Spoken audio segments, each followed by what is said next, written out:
Man, this guy's something else. Now, I've already told you all, peep game on Tucker Carlson, okay? Here's what's really happening with Tucker. He is in a situation where somebody has some information on him. Now, I'm telling you now, I know what I'm talking about. I'm from Glenwood Road. He has some information out there on him that's embarrassing. He knows it's going to come out. He cannot stop it from coming out. Maybe it's connected to text messages, maybe it's connected to emails.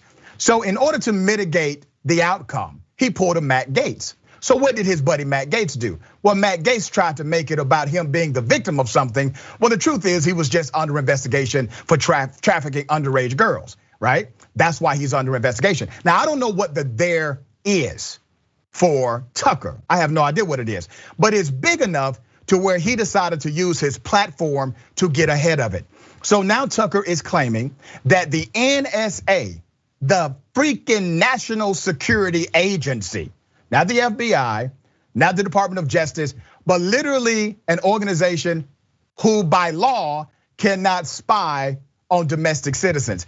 Now, I wondered why. I said, why did Tucker use the NSA as the agency after him? And I figured it out.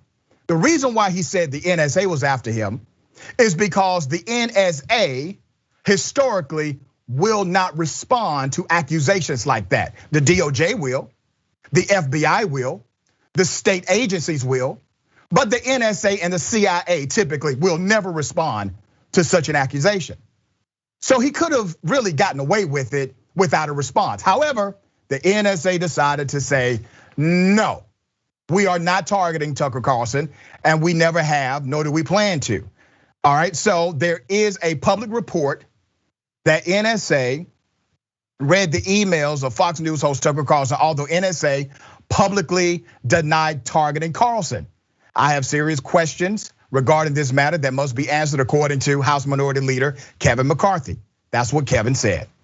The NSA cannot use a political instrument, and House Republicans will ensure accountability and transparency, according to Leader McCarthy. Now, I want you to remember, please remember, Donald J. Trump, with his Department of Justice, they put members of Congress under investigation in the Intelligence Committee. They put their staff under investigation and their family members. All of them were connected to this DOJ subpoena under Trump. But McCarthy wasn't the only one demanding an investigation. Now, this is the definition of privilege. Matt Gaetz is the personification of sit your ass down. Matt Gaetz has come out to defend his good buddy. So during a House Judiciary Committee hearing yesterday concerning legislative possibilities to handle prosecutorial abuse of power when prosecuting leaks, Gaetz was provided a forum to address his good buddy Tucker Carlson's allegations. Let's go to this Matt Gaetz video. I believe that the Department of Justice and the intelligence community shouldn't threaten or spy on members of Congress, our staff, or the press for politics. President Biden believes the same thing. The most watched cable news host has been stating for the last several nights that the NSA has been monitoring his communications.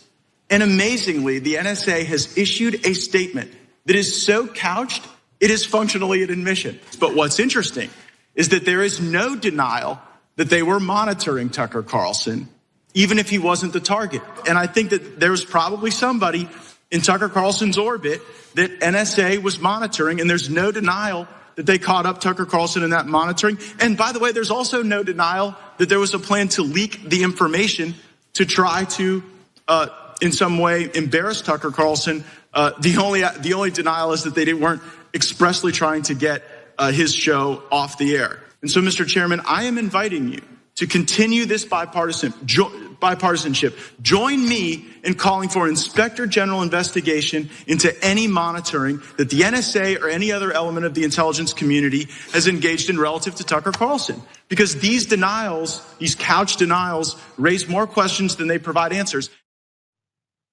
See, they're telling you where their heart is at. They are literally more concerned about investigating somebody that may have looked at a Tucker Carlson email that wasn't connected to Tucker Carlson, and Tucker Carlson wasn't the target of any investigation, and it may have been in the orbit of Tucker Carlson. They want you to investigate that, spend tax dollars on that, but they don't want you to find out what happened on January 6th. They don't want you to spend tax dollars to find out the terrorist connection to members of Congress for the insurrection at the US Capitol. No. They want to protect Tucker Carlson. Here's what the NSA put out as a statement. On January 28, 2021, Tucker Carlson alleged that the National Security Agency has been monitoring our electronic communications and is planning to leak them in an attempt to take his show off the air. This allegation is untrue. Tucker Carlson has never been an intelligence target of the agency, and the NSA has never had any plans to try to take his program off the air. You can read that in its entirety. Must I remind everyone of what Matt Gaetz did to his dear friend Tucker Carlson on live television? Here it is. Again, I only know what I've read in the New York Times. I can say that actually you and I went to dinner about 2 years ago. Your wife was there, and I brought a friend of mine, you'll remember her, and she was actually threatened by the FBI, told that if she wouldn't cop to the fact that somehow I was involved in some pay-for-play scheme, that she could face trouble. And so I do believe that there are people at the Department of Justice who are trying to smear me, providing for flights and hotel rooms for people that you're dating who are of legal age is not a crime. And I'm just troubled that the lack of any sort of legitimate investigation into me would then convert into this extortion attempt. I don't remember the woman you're speaking of or the context at all, honestly. You was a damn lie, Tucker. You remember the dinner. You remember the context. He brought it up on your show because he wanted to remind you, for I don't know why, but he wanted you to know that he remembers, Tucker. And now all of a sudden, Tucker Carlson is under investigation by the NSA. Get real. My dear sister, what's your take with all this?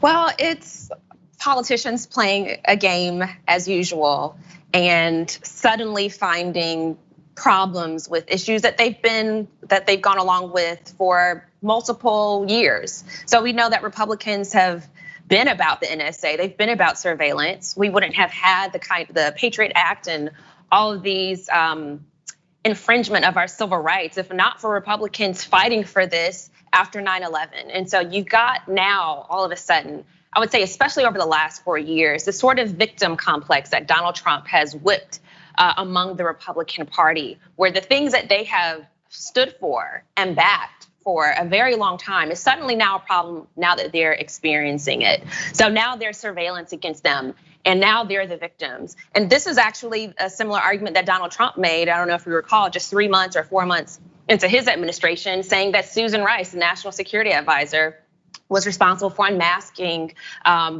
people in his administration or people that were associated with Donald Trump, and trying to convince the public that the Obama administration had wiretapped his lines of communication. So a lot of this is them finally feeling that they have a sort of a nugget of an argument against the Democratic Party when these are things they've supported for a very long time. You're right. My beef with both parties is that they both believe in big government. Let's be very frank about that. But as far as the intelligence and surveillance programs, Homeland Security was ushered in by a Republican president. We've had the consistent shredding or decreasing of our privacy rights for decades in this country, some voluntarily and others by force.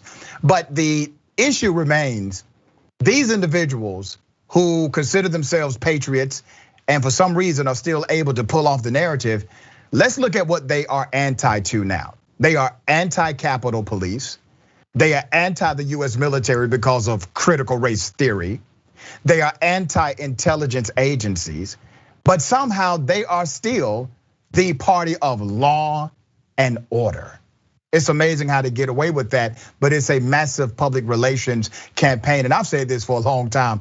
Republicans are so much better at messaging than Democrats. I mean, they would stick to it, especially when it's a lie.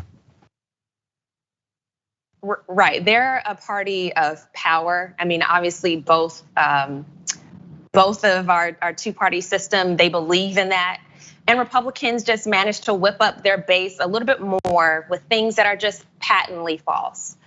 And they do that to maintain power. And that's not anything that should be, that's not news for us, but they wrap it and they couch it in these very noble terms that they are for the Constitution and for democracy and for freedom. Meanwhile, they're doing all these things to whip up their base in order to maintain power. And it doesn't even matter if they're being hypocritical and if it defies the things that they say that they're about, as long as they maintain seats in Congress, they maintain seats in their state legislative bodies.